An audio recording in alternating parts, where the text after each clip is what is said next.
Hi, Abraham. I am so overwhelmed to be here. Thank you. We're having a good time, aren't we? Yes. Excellent time. Yeah.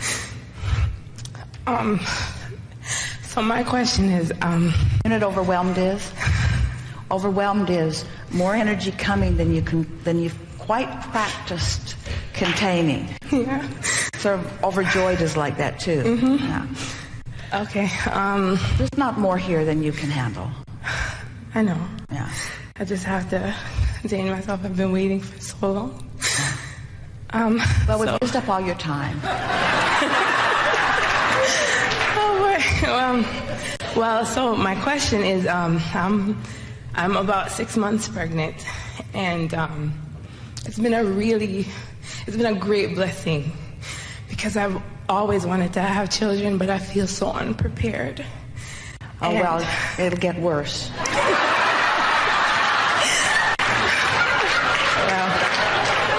that's good news, I guess. We come for reassurance always. Well, well, you got to understand, this baby coming forth is very high frequency, and so getting prepared is really an energetic thing more than anything, isn't it? Yes. What did you mean when you feel unprepared? What do you mean? I have no clue I don't know what's going to happen. And I know that's supposed to be the exciting part, but I've always been sort of a control freak. Well, now think about it. So think about it. So here comes this consciousness.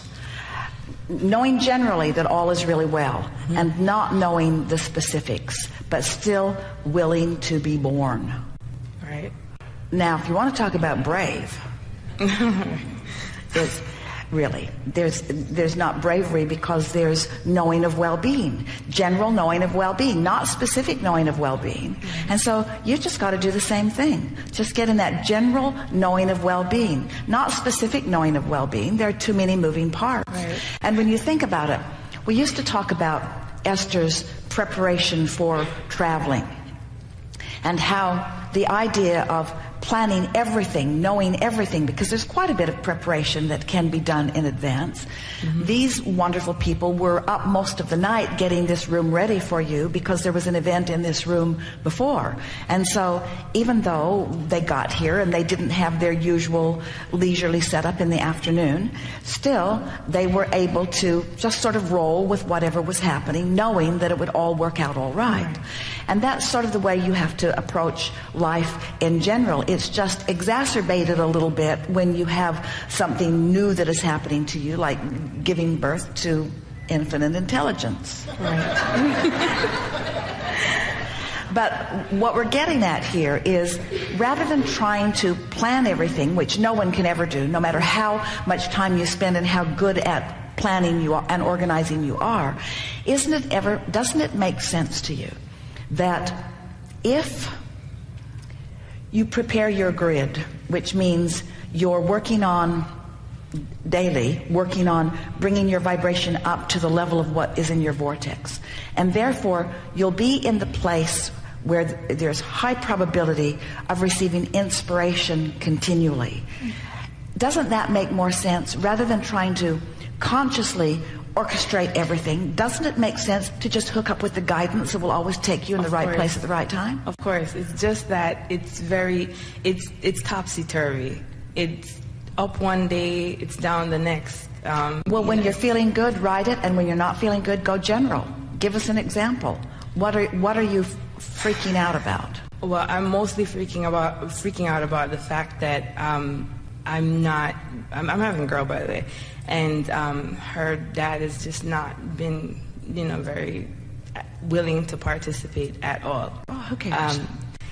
But that's really what I'm really freaking out about. Don't let that be the reason that you don't align with.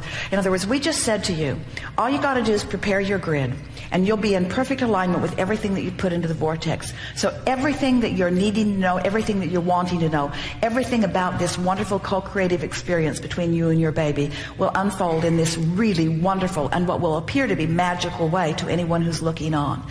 And then you say, but I just might because there is this other person who isn't cooperating in the way that I think he should, I might use him as my excuse not to do any of that grid work. And we say, why would you use anything as your excuse not to do your grid work when what we just told you about the grid preparation means that you'll intuitively know everything that you... In other words, doors will just open for the two of you in wonderful, wonderful ways, unless you use that reason to close the doors. Right. What you want to do is just find appreciation for the participation that happened so far that brought this pregnancy about, and then leave it at that.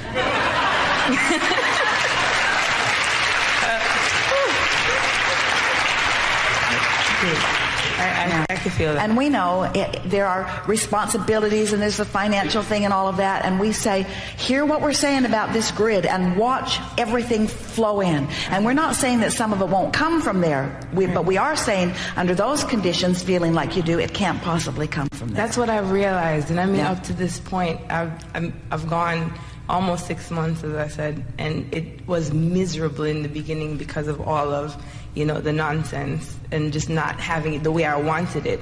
And I've been at this for a long time, as you mentioned before. Esther says, you know, I've been at this for a long time. Since I was 12 years old, I started learning about law of attraction, learning about metaphysics and so forth. And I've been able to, I went to the college I wanted to go to. I finished. I majored in the major I wanted to. I have the job that I want. I have the career that I want. But that aspect of my life, and now I'm having the child that I want to have, but still my relationship is in shambles completely. That's what I'm seeing, and I'm looking at it and I'm like, why can't I fix that part? Because my relationship is in the catalytic place. My relationship is in the launching of clarity place. But it's been there for so long. It's been there forever, it feels like, and it would be nice for... But you see, for it to change, you have to make peace with that. Because as we attempted to coach you into words that would serve you better, you took it right back into the words that don't serve you at all. Gotcha. In other words, you said, no, but it's not moving.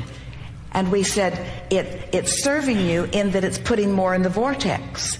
And as you prepare your grid, what's in there will flow. But you interrupted, and it's logical that you would do that. It's all right. And said, but it hasn't been moving. And we say, because something hasn't been moving is not the reason that it will not move. Right. The reason it is not moving is because you keep saying it hasn't been moving. Change those words. It hasn't been moving very well, but it's moving along now.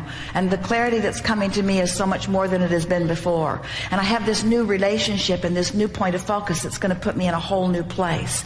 And this catalyst of having this child come forth is in answer to so many things that I've been wanting, is going to make it easier and easier for my energy to line up with what's in it. And so we just have a few questions for you. Sure. Would you say that there are currently in your vortex, ready to hatch for you,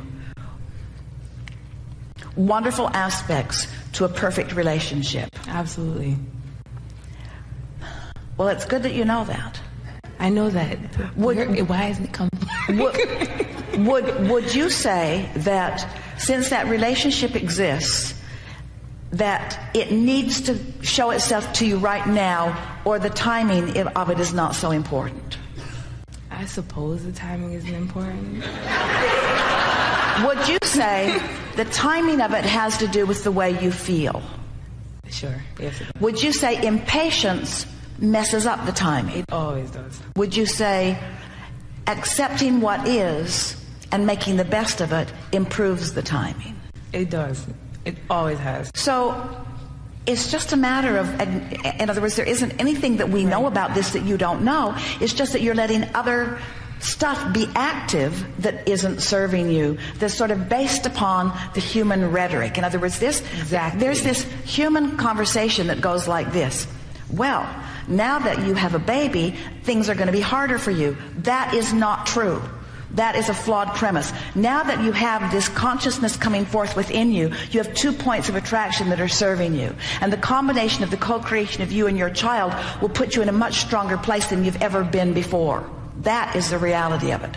The human consciousness says, well, now that you are pregnant, the man who made you pregnant has responsibility to you and the child. And if he does not fulfill that responsibility, then you have reason to push against. And we say, flawed premise. There is no legitimate reason to push against anything, because in giving up the paltry, puny little pieces of financial remuneration that might come your way through that vortex, through that channel, you're giving up the energy that creates worlds. It is not a good trade-off, you see. Yes. Did you hear that? Yes.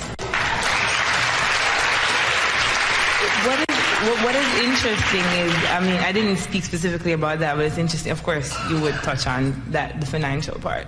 I sort of put myself in the mind frame to just really let it go. Yeah, because you don't need it. Just chill. No, I don't. But the fact that you don't need it doesn't separate you from the human consciousness that says you deserve it, and that he is doing wrong.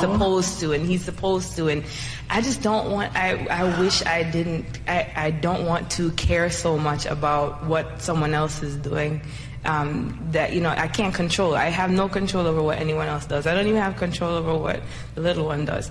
I have only control over myself and, you know, how I react. Well, do you believe that that you've put the components of a wonderful relationship in your vortex? Yes. And do you believe that the universe and law of attraction can deliver the goods on that? Of course. Do you believe that this person is the path of least resistance to that? No. No. And so, isn't it a wonderful thing that he's out of the way? Isn't it? Yes.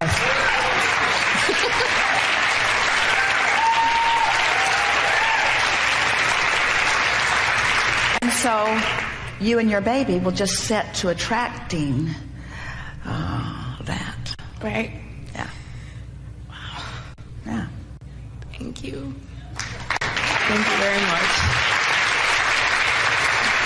And then one day, you and your baby will be having a conversation, and she will say to you, "Do you remember when we married Daddy?"